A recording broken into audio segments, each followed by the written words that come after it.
Hey, hello there. Well, thanks for coming back for part two of my 1986 Topps series.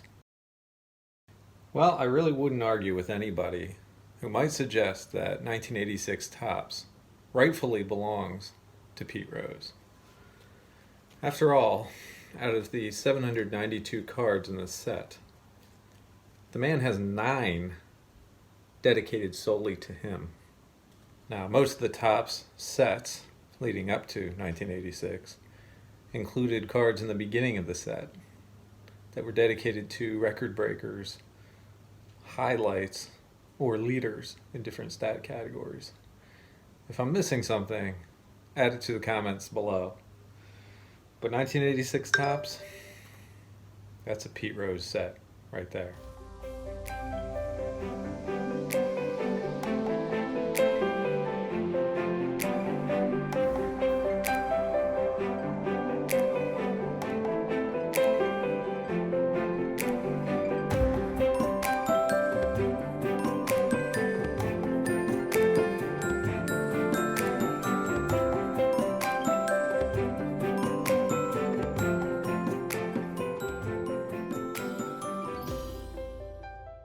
Here is a PSA 10 Gem Mint Gary Maddox. You can tell that it's vibrant in color and sharpness. The centering is fantastic, left and right, top and bottom. Brilliant color down there in the position circle. Nice corners. Top edge is very clean and sharp. There is some husking going on there, but nothing too serious. Maybe when they encapsulated it, it got pushed over a little. Really nice corner there in the upper left. Really nice deep dark black areas in the team name at the top. Now sometimes you'll see a little bit of red ink in the white areas, in the edges. Sometimes you'll see it on the side. Sometimes you'll see it down where the name is. I think they let it go if it isn't too egregious. It's just part of the natural printing process. But what a beautiful card. Rich, vibrant colors. Real clean all around. Here we've got two PSA Mint 9s to look at. Aguilera and Glenn Davis. Sometimes looking at 9s can be really valuable, even more than 10s, because you might be able to figure out what it was that kept it from being a 10. And on the Aguilera, it may have been this corner here. That may have been it. That ding. Bottom edge is very nice, though. Real clean. Great bottom left corner there. Nothing wrong there. Very sharp. Really sharp, clean edge. Upper left is great. Upper right, now you may have some issues there. A little bit of chipping. The right edge is nice. Just again, looking for things that maybe they saw that they just couldn't go with the 10. And on the top you have some a little bit of scoring there. A little bit of a jagged edge. Now this might be what really disqualified, is this dimple here. I don't know what could have caused this. It looks like a unique depression up there near the T and the Mets. But overall, it's a really nice card. PSA 9. Got the Davis here. Bottom right wasn't perfect. Bottom edge. Got some loss, some chipping. Bottom left corner there is not bad. Top left corner, not perfect. Top edge, though, is a case study right there. I mean, look at that. There's no chipping. There's no loss whatsoever. That's a pretty good corner there. But again, I think they're looking at this right now and they're saying, yeah, nice, but not a 10. Too many issues. Again, with the Davis on the bottom, not bad. But it's in totality. Is that a 10? Probably not. Here I picked out two cards for their sharpness and depth and brilliance of color, Sparky Anderson and Mike Madden. Tommy Dunbar, I pulled this one out just for a special example. Obviously, top to bottom is 1090 or even worse. But this up here, sometimes I call this a boil. Obviously, a printing imperfection. I've heard it called something like a sunspot or something like that. That's obviously an immediate disqualification from submission. Major impurity there. I wanted to talk a little bit about the aliasing here. There's another boil there. But you can tell there's a little misprint as well. You can see some yellow there on the left edges of each letter. There's a lot of debris in the black as well. And there's even some pink on the inside edges. Here I have two UL Washington cards to show the difference between a misalignment and a sharp picture. There's a yellow alias there along the left. There's the blurry one and the sharp one. Blurry 1 and E, sharp number 1 and E. Blurry bat in hand, sharp hand. Here's an Oral Hershiser with a pink alias. On the right is the sharp card with no alias. The logo on the hat is blurry on the first one and a lot sharper in the second. The blurry glove on the first and a sharp glove on the second. And the position circle misalignment on the first versus the alignment on the sharp. Here's a Tony Fernandez, similar to the Tommy Dunbar in that it has a major obvious mishap there in printing process with the pink splash. And then there's a pink boil there as well. And the last one I wanted to show was this Charlie Moore. Beautiful, sharp, clean, except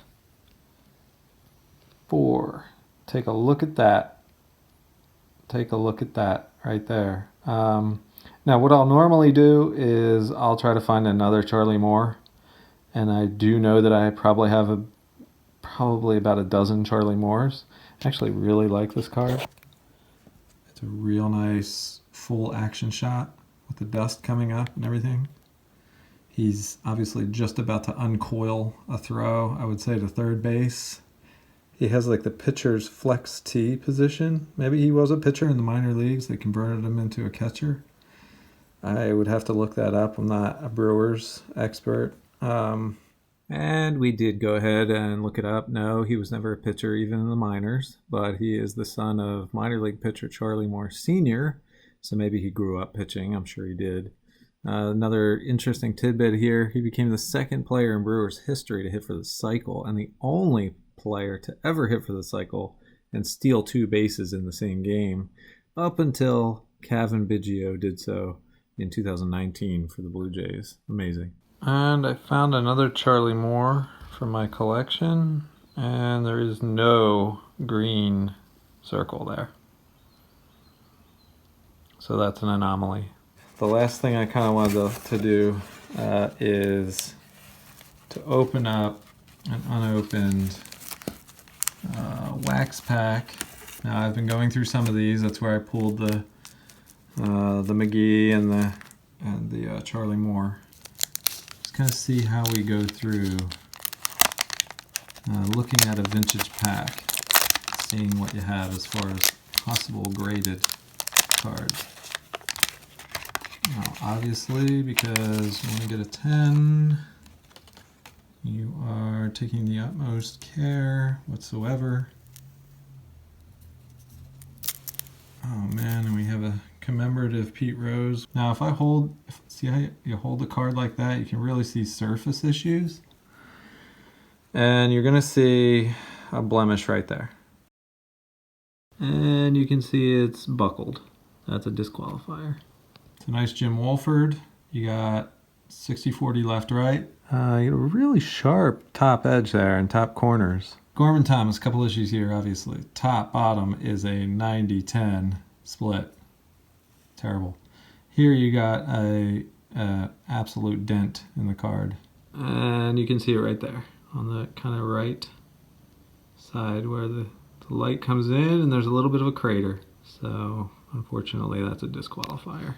Alan Ashby, I always like this card. And you know what? It's looking really, really nice. But you know what? I'm seeing a bit of a mound right there.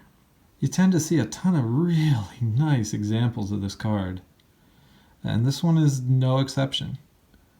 I don't know what happened in the pack there, but you get a little bit of a turned up corner in the upper left. Upper right, you have a husk growing off. But I don't know, I would say 50-50 left, right, maybe 60-40 top, bottom. Here we have a nice Gary Renicky. And it has a little bit of a mound right there. You can see right to the right of the orange stripe, and it's kind of like between his number. I'm not sure what number he is. You've got a left-right problem here that's probably even maybe 70-30. Dusty Baker as a player. Gotta love it. Can't believe he doesn't have a toothpick in his mouth. Top edge. Looks nice. This corner, I can already tell with the naked eye, is a little bit dinged. And the top bottom is atrocious. Top bottom is 90-10. Here we have Brent Gaff. The Mets are kind of special for me because they were a real divisional rival. I saw them so much in the 80s and 90s. Top bottom is 80-20, so disqualified. Here we have Billy Martin, said in the Seinfeld type way. Top bottom is 90-10, done.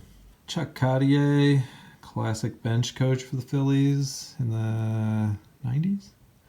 There's a surface issue right there. Discoloration at the top. I do not know what that is, but it's a disqualifier. Versatile middle infielder. Right off the bat, top, bottom, and left, right. Oh, whew, look at that. Sparkler.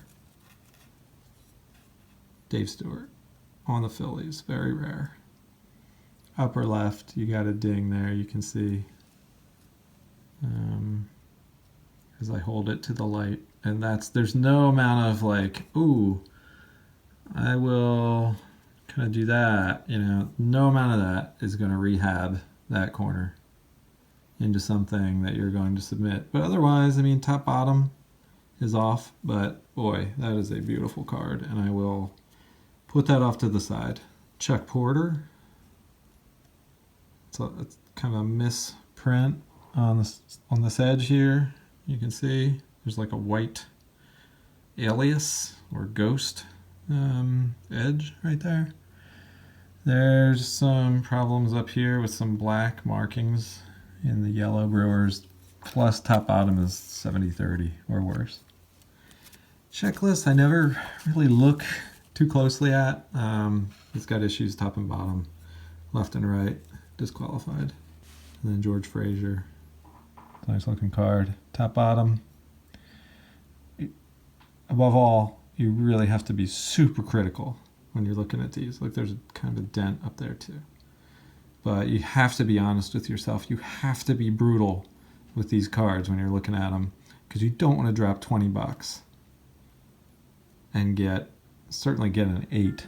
After all these years, I still get a thrill out of opening a fresh pack of 1986 Topps. Well, we'll do that and more as the series goes on, and we'll look at more corners, edges, and even ink. Thanks.